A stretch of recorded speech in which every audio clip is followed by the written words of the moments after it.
નમસ્કાર, પ્રજાપ્રિય news channel BN news ગુજરાતીમાં આપનું હાર્દિક સ્વાગત છે। આવો જોઈએ આજના મુખ્ય સમાચાર। લવાલ ગામ ધરતીનો છેડો વૃદ્ધાશ્રમનું લોકાર્પણ કરવામાં આવ્યું। આ વૃદ્ધાશ્રમના લોકાર્પણમાં ગુજરાતના તમામ જિલ્લા તાલુકાના સર્વ સમાજ સેનાના પ્રમુખ, ઉપપ્રમુખ તેમજ કરણી સેનાના અધ્યક્ષ રાજ શેખાવતજી અને લખનભાઈ દરબાર તેમજ ગુજરાતી કલાકારો અને હાસ્ય કલાકારો તેમજ મહિપતસિંહ બાપુના ચાહકો મોટી સંખ્યામાં ઉપસ્થિત રહ્યા હતા। આ કાર્યક્રમમાં સંકુલની બાળાઓએ અલગ અલગ પરફોર્મન્સ કરી મહેમાનોનું સ્વાગત કર્યું હતું। વૃદ્ધાશ્રમમાં 200 જેટલા વૃદ્ધોને આશરો મળશે। મહિપતસિંહ ચૌહાણના અથાગ પ્રયત્નોથી આ વૃદ્ધાશ્રમની રચના થઈ। મહિપતસિંહ ચૌહાણ 1000 બાળકોના પાલક પિતા તો હતા જ, પણ હવે 200 જેટલા વૃદ્ધોના દીકરા પણ બન્યા છે। મહિપતસિંહ દ્વારા નવી જાહેરાત કરવામાં આવી। નાના 500 જેટલા બાળકો માટે આંગણવાડી પણ બનવા જઈ રહ્યા છે।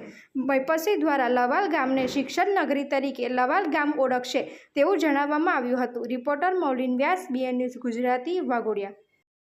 આજે અમારા લવાલ ગામે, ખેડા જિલ્લાના વાસોદ તાલુકાના લવાલ ગામે શિક્ષણ એ કલ્યાણ સંકુલના સફળતા બાદ અમારા લવાલ ગામના ગેટની સામે જ એક એવું વૃદ્ધાશ્રમ બનાવવાનું આજે લોકાર્પણ શરૂ થયું, જ્યાં આગળ 200 વૃદ્ધોને આશરો મળશે। એની સાથે જ આખા વર્લ્ડની સૌથી પહેલી સ્કિલ સ્કૂલ, જેનું નામ છે મહિપતસિંહ પાઠશાલા, જ્યાં હજારો યુવાનોને એક નવી રોજગારીની તકો ઊભી થશે।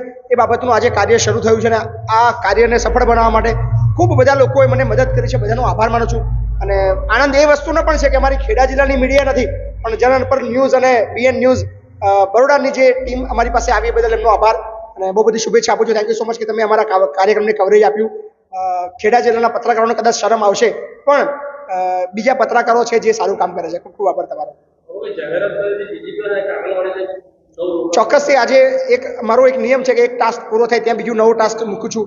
તો આજે નક્કી કર્યું છે કે ગુજરાતની સૌથી મોટી આંગણવાડી એ મારા લવાલ ખાતે બનાવવાનો છું અને એની કામગીરી લગભગ આવતા વીકની અંદર શરૂ થશે અને આવનારા 100-125 દિવસની અંદર તમને એનું લોકાર્પણ પણ જોવા મળવાનું છે, જ્યાં દાવો કરું છું કે ગુજરાતની સૌથી મોટી આંગણવાડી, સૌથી અત્યાધુનિક આંગણવાડી અને તમામ સુવિધાઓ વાળી નિઃશુલ્ક આજુબાજુના 25 ગામના બાળકોને એનો લાભ મળવાનો છે।